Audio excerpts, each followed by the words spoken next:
നമസ്തേ, നമസ്കാരം. അപ്പോൾ വിഷു ഒക്കെ അടുത്ത് വരുന്നു. അമ്മ നമുക്കായി കുറേ സദ്യ വിഭവങ്ങൾ ഷെയർ ചെയ്യുന്നുണ്ട്. സദ്യയിലൊരു പ്രധാന ഐറ്റമാണ്, ആദ്യം വിളമ്പുന്ന ഐറ്റംസിൽ ഒന്നാണ് ശർക്കര ഉപ്പേരി അല്ലെങ്കിൽ ശർക്കര വരട്ടി. സാധാരണ നമ്മൾ പച്ചക്കായ കൊണ്ടാണ് ശർക്കര ഉപ്പേരി തയ്യാറാക്കുന്നത്. ആ റെസിപ്പിയും അമ്മ നമുക്ക് കാണിച്ചു തരുന്നുണ്ട്. എന്നാൽ ഇന്ന് അതുകൂടാതെ അതിൻ്റെ തനിമ നിർത്തിക്കൊണ്ട് തന്നെ ഇങ്ങനെയും ഒരു ശർക്കര വരട്ടി ഉണ്ടാക്കാമെന്നാണ് അമ്മ നമുക്ക് കാണിച്ചു തരുന്നത്. തീർച്ചയായും ഈ ഒരു വീഡിയോ മുഴുവൻ നിങ്ങൾ കാണണം.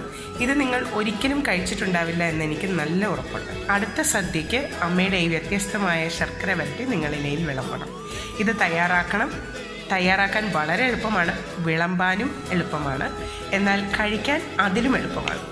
അപ്പോൾ സബ്സ്ക്രൈബ് ബട്ടൺ ക്ലിക്ക് ചെയ്യാൻ മറക്കണ്ട. അമ്മയുടെ സ്പെഷ്യൽ ശർക്കര വരട്ടി നമുക്ക് കാണാം. ഏകദേശം ഒരു 1/2 കിലോ ശർക്കര വരട്ടി തയ്യാറാക്കാനായിട്ടുള്ള ഇൻഗ്രീഡിയൻസാണ് ഞാനിവിടെ കാണിക്കുന്നത്. ഒരു 1/4 കിലോ ശർക്കര 1 ഗ്ലാസ് വെള്ളം ഒഴിച്ച് ഒന്ന് ഉരുക്കി വെച്ചിട്ടുണ്ട്. 1 ടേബിൾ സ്പൂൺ പഞ്ചസാര, 1/2 ടേബിൾ സ്പൂൺ ഏലക്കാപ്പൊടി, 1/2 ടേബിൾ സ്പൂൺ ജീരകത്തിൻ്റെ പൊടി, 1 ടേബിൾ സ്പൂൺ ചുക്കുപൊടി. ചുക്കുപൊടി കുറച്ച് കൂടുതൽ വേണം കേട്ടോ. ചുക്കുപൊടിയുടെ ഒരു ടേസ്റ്റാണ് നമ്മുടെ ഈ ശർക്കര വരട്ടിക്ക് മുമ്പിട്ട് നിൽക്കേണ്ടത്. പിന്നെ ഒരു 2 ടേബിൾ സ്പൂൺ വറുത്ത അരിപ്പൊടി, പിന്നെ വറുക്കാൻ ആവശ്യമായിട്ടുള്ള വെളിച്ചെണ്ണ. ഇത്ര ഇൻഗ്രീഡിയൻസാണ് നമുക്ക് ഈ ശർക്കര വരട്ടി തയ്യാറാക്കാനായിട്ട് ആവശ്യമുള്ളത്. നിങ്ങൾ ആരും തന്നെ കഴിച്ചിട്ടില്ലാത്ത ഒരു ശർക്കര വരട്ടിയാണ് നിങ്ങൾക്ക് ഞാനിവിടെ പരിചയപ്പെടുത്തുന്നത്. നമ്മുടെ പച്ചക്കപ്പലണ്ടി ഉപയോഗിച്ചിട്ടുള്ള ഒരു ശർക്കര വരട്ടി. ഇത് നിങ്ങൾക്ക് ടീ ടൈം സ്നാക്കായിട്ടും തയ്യാറാക്കാം. അതല്ല നമ്മുടെ ഏത്തക്ക ശർക്കര വരട്ടിക്ക് പകരമായിട്ട് ഇലയിൽ സദ്യക്ക് വിളമ്പാനും നല്ല സൂപ്പറാണ് കേട്ടോ. അപ്പം നമുക്ക് കാണാം ഇതെങ്ങനെയാണ് തയ്യാറാക്കുന്നതെന്ന്. ഏകദേശം ഒരു 1/2 കിലോ പച്ചക്കപ്പലണ്ടി തൊലി ഒക്കെ നീക്കിയിട്ട് ഞാൻ എടുത്തിട്ടുണ്ട്. ഈ ഒരു സൈസിലുള്ള കപ്പലണ്ടി ആണെങ്കിൽ അതായിരിക്കും നല്ലത്. അതാകുമ്പം നമ്മുടെ ശർക്കരയൊക്കെ അതിലേക്ക് പെട്ടെന്ന് കോട്ടായി കിട്ടാൻ എളുപ്പമാണ്. ഇനി നമുക്ക് സാധാരണ സദ്യക്ക് വിളമ്പുന്ന ഏത്തക്ക കൊണ്ടുള്ള ശർക്കര വരട്ടി കൂടി ഞാൻ അറിയാത്തവർക്കായിട്ടൊന്ന് കാണിച്ചു തരാം. അതിനായിട്ടൊരു 3 നല്ല ഏത്തക്ക നോക്കി എടുത്തിട്ടുണ്ട്. അതും ഇതുപോലെ ഏകദേശം 1/2 കിലോ വരുന്നുണ്ട്. തീരെ പൊട്ടാകരുത്, എന്നാൽ പഴുത്തും പോകാൻ പാടില്ല കേട്ടോ. ഇതിൻ്റെ ഇടയ്ക്കുള്ള ഒരു പരുവത്തിനുള്ള കാ നോക്കി വേണം എടുക്കാൻ. അങ്ങനെ വരുമ്പോൾ നമുക്ക് കാ മൂത്ത് കിട്ടാൻ പാടായിരിക്കും. ആദ്യം തന്നെ ഒരു ചീനച്ചട്ടിയിലോട്ട് ആവശ്യത്തിനുള്ള വെളിച്ചെണ്ണ നമുക്ക് ഒഴിച്ചു കൊടുക്കാം. എണ്ണ നല്ലവണ്ണം ചൂടായി കഴിഞ്ഞാൽ കപ്പലണ്ടി നമുക്കൊരു 2 ബാച്ചായിട്ടൊന്ന് വറുത്തെടുക്കണം.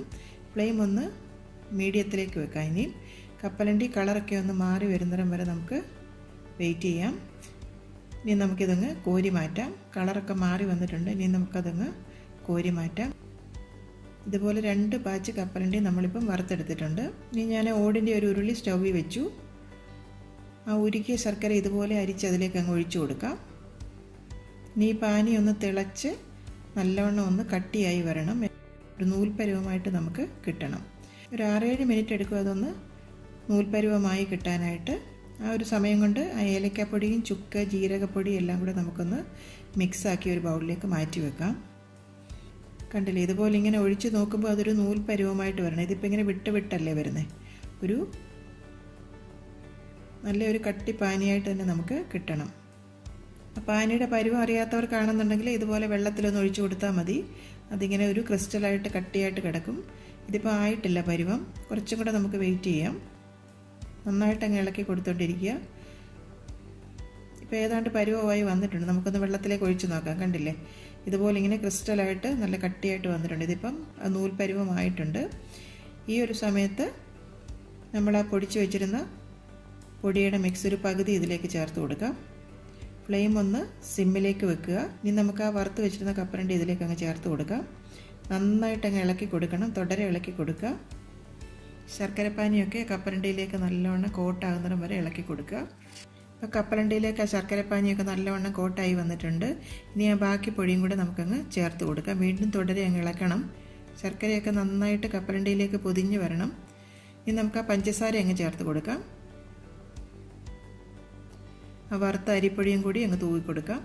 തുടരെ വീണ്ടും അങ്ങ് ഇളക്കി കൊടുക്കണം. പഞ്ചസാര ചേർക്കുമ്പോൾ കപ്പലണ്ടിയൊക്കെ ഒന്നൊന്നായിട്ട് അങ്ങ് വിട്ടുവരും. അരിപ്പൊടി നമ്മൾ ചേർക്കുന്നത് ഒന്ന് ക്രിസ്പി ആയി കിട്ടാൻ വേണ്ടിയിട്ടാണ് കേട്ടോ. ഫ്ലെയിം നമുക്ക് ഈ സമയത്ത് അങ്ങ് ഓഫ് ചെയ്യാം. വീണ്ടും ഇളക്കി കൊടുത്തുകൊണ്ടേ ഇരിക്കണം. ഇപ്പം നമ്മുടെ ശർക്കര വരട്ടി റെഡി ആയിട്ടുണ്ട്. ഇത് കുറച്ചും കൂടെ തണുത്ത് കഴിയുമ്പോഴാണ് ഇത് നല്ല ക്രിസ്പി ആയിട്ട് നല്ല ടേസ്റ്റി ആയിട്ട് നമുക്ക് കിട്ടുന്നത്. ഇങ്ങനെ ഈ ഒരു ശർക്കര വരട്ടി നിങ്ങൾ ആദ്യമായിട്ടായിരിക്കും കാണുന്നത് അല്ലേ? ഇത് വളരെ സ്വാദുള്ള ഒരു ശർക്കര വരട്ടി തന്നെയാണ്. അപ്പോൾ അടുത്ത സദ്യക്ക് ഇത് നിങ്ങൾ തീർച്ചയായിട്ടും തയ്യാറാക്കി നോക്കണം. നമ്മൾ ഇലയിലൊക്കെ വിളമ്പാനായിട്ട് നമുക്ക് സാധാരണ ഉപ്പേരിയൊക്കെ ഉണ്ടല്ലോ. അപ്പം നമ്മുടെ ശർക്കര ഉപ്പേരിക്ക് പകരം തീർച്ചയായിട്ടും ഈ ഒരു കപ്പലണ്ടിയുടെ ഒരു ശർക്കര വരട്ടി തന്നെ അടുത്ത സദ്യക്ക് നിങ്ങൾ തയ്യാറാക്കി നോക്കണം. ഇത് കൂടാതെ നിങ്ങൾക്ക് ടീ ടൈമിൽ ഒരു സ്നാക്കായിട്ട് നിങ്ങൾക്ക് തയ്യാറാക്കി കഴിക്കാം. വളരെ ടേസ്റ്റിയാണ്. തീർച്ചയായിട്ടും നിങ്ങളിതൊന്ന് ട്രൈ ചെയ്ത് നോക്കണം എന്താണ് ഇതിൻ്റെ സ്വാദെന്ന്. ഇനി ഏത്തക്ക കൊണ്ട് നമ്മൾ ശർക്കര വരട്ടി തയ്യാറാക്കുന്ന വിധം കൂടി ഞാനൊന്ന് കാണിച്ചു തരാം.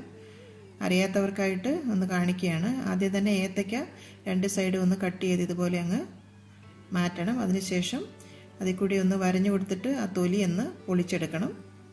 ഇനി ഒരു ബൗളിൽ 1 ടീസ്പൂൺ മഞ്ഞൾപ്പൊടി 1 ടീസ്പൂൺ ഉപ്പും കൂടെ ഒന്ന് ചേർത്ത് മിക്സാക്കി വെക്കുക. അതിലേക്ക് ഈ കായയുടെ കഷ്ണങ്ങൾ അങ്ങ് ഇട്ട് കൊടുക്കുക. അപ്പോൾ അതിലെ കറയൊക്കെ ഒന്ന് പോയി കിട്ടും. ഒരു 15 മിനിറ്റ് നമുക്കിതൊന്ന് റെസ്റ്റ് ചെയ്യാനായിട്ട് വെക്കാം. അതിനുശേഷം കായ എടുത്ത് ആ ടിഷ്യൂ പേപ്പർ കൊണ്ട് നല്ലവണ്ണം ഒന്ന് തുടച്ചൊന്ന് ഡ്രൈ ആക്കി എടുക്കണം. ഈ കായയുടെ നടുവിലൂടെ ഒന്ന് കീറി കൊടുക്കുക. അതിനുശേഷം ഇതേ ഒരു കട്ടിയിൽ ഒന്ന് ക്രോസ് ആയിട്ട് അങ്ങ് കട്ട് ചെയ്തെടുക്കണം. ഈ ഒരു കട്ടിയിൽ വേണം കഷ്ണങ്ങൾ നമുക്ക് അരിഞ്ഞെടുക്കാനായിട്ട്. കട്ടി കൂടിപ്പോകാനും പാടില്ല. കൂടിപ്പോയാൽ നമുക്കത് മൂത്ത് കിട്ടാൻ പാടായിരിക്കും. മുഴുവനും ഇതുപോലെ ഇപ്പോൾ അരിഞ്ഞെടുത്തിട്ടുണ്ട്. അരിഞ്ഞ കഷ്ണങ്ങൾ നമുക്കിനി എണ്ണയിലിട്ട് നന്നായിട്ട് വറുത്തെടുക്കണം. കായ മൂത്ത് കിട്ടാൻ കപ്പലണ്ടിയെക്കാട്ടിലൊക്കെ കൂടുതൽ സമയം എടുക്കും കേട്ടോ. ഏകദേശം അരമണിക്കൂർ എടുക്കും നല്ലവണ്ണം അകമൊക്കെ മൂത്ത് കിട്ടാനായിട്ട്. ഈ കഷ്ണങ്ങൾ നമുക്ക് എണ്ണയിലിട്ട് വറുത്തെടുക്കാം. ആദ്യം ഒരു 5 മിനിറ്റ് ഹൈ ഫ്ലെയിമിൽ തന്നെ ഇടുക. പിന്നെ മീഡിയത്തിലേക്ക് ഫ്ലെയിം ആക്കുക. ഇടയ്ക്കിടയ്ക്ക് നല്ലവണ്ണം അങ്ങ് ഇളക്കി കൊടുക്കണം. ഫ്ലെയിം ഒന്ന് കൂട്ടിയും കുറച്ചും വെച്ചിട്ട് വേണം അതിൻ്റെ അകം നന്നായിട്ട് മൂപ്പിച്ചെടുക്കാനായിട്ട്. ഒരു 20 തൊട്ട് 30 മിനിറ്റ് വരെ എടുക്കും നന്നായി മൂത്ത് കിട്ടാൻ കേട്ടോ. നന്നായി മൂത്ത നല്ല കിലുകിലാ ശബ്ദം കേൾക്കും. അപ്പം നമുക്കറിയാം കഷ്ണങ്ങൾ നന്നായിട്ട് മൂത്ത് വന്നെന്ന്. കണ്ടില്ലേ, ഇപ്പം അതിൻ്റെ സൗണ്ടൊക്കെ കുറച്ചൊന്ന് മാറി വന്നിട്ടുണ്ട്. ഈ സമയത്ത് ഫ്ലെയിം ഒന്ന് കുറച്ച് വെക്കണം. ഒരെണ്ണം എടുത്ത് നമുക്കൊന്ന് ഒടിച്ച് നോക്കാം. ഇപ്പോൾ ഏതാണ്ടൊന്ന് പരുവമായി വന്നിട്ടുണ്ട്. എങ്കിലും ഒരു 6-7 മിനിറ്റ് കൂടി നമുക്കൊന്നുകൂടി ഒന്ന് മൂപ്പിച്ചെടുക്കാം. ഇപ്പോൾ ഇത് ഏതാണ്ട് റെഡി ആയിട്ടുണ്ട്. നമുക്കിതങ്ങ് കോരി മാറ്റാം. കണ്ടില്ല, അതിൻ്റെ സൗണ്ട് കേൾക്കുമ്പോൾ നമുക്കറിയാം നല്ല കിലുകിലാ ശബ്ദമാണ് നമ്മൾ കോരി എടുക്കുമ്പം. ഇതുപോലെ മറ്റേ ബാച്ച് നമുക്കങ്ങ് വറുത്തെടുക്കാം.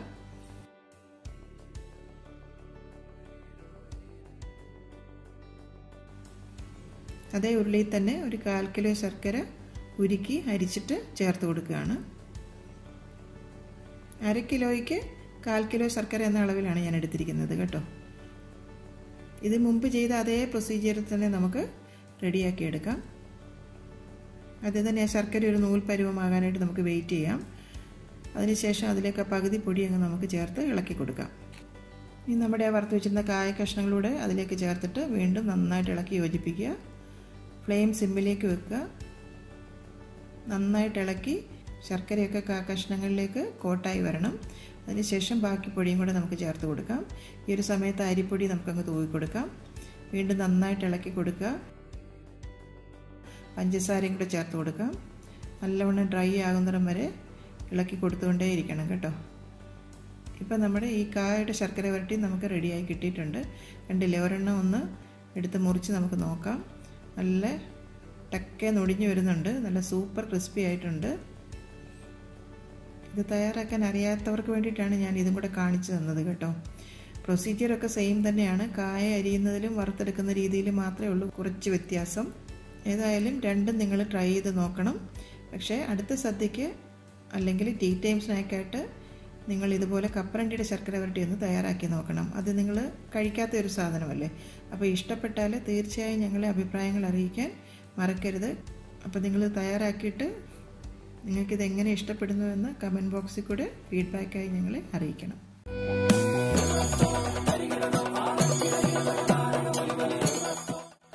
അമ്മയുടെ ഇന്നത്തെ റെസിപ്പി നിങ്ങൾക്ക് ഇഷ്ടമായെങ്കിൽ ഈ വീഡിയോ നിങ്ങൾ തീർച്ചയായും ലൈക്ക് ചെയ്ത് ഷെയർ ചെയ്യണം. ഒപ്പം തന്നെ കറി വിത്ത് അമ്മ സബ്സ്ക്രൈബ് ചെയ്യാനും ബെൽ ഐക്കൺ ക്ലിക്ക് ചെയ്യാനും മറക്കരുത്. പെട്ടെന്ന് തന്നെ ഞാനും അമ്മയും മറ്റൊരു റെസിപ്പിയുമായി എത്തും. അതുവരേക്കും നന്ദി. Good bye.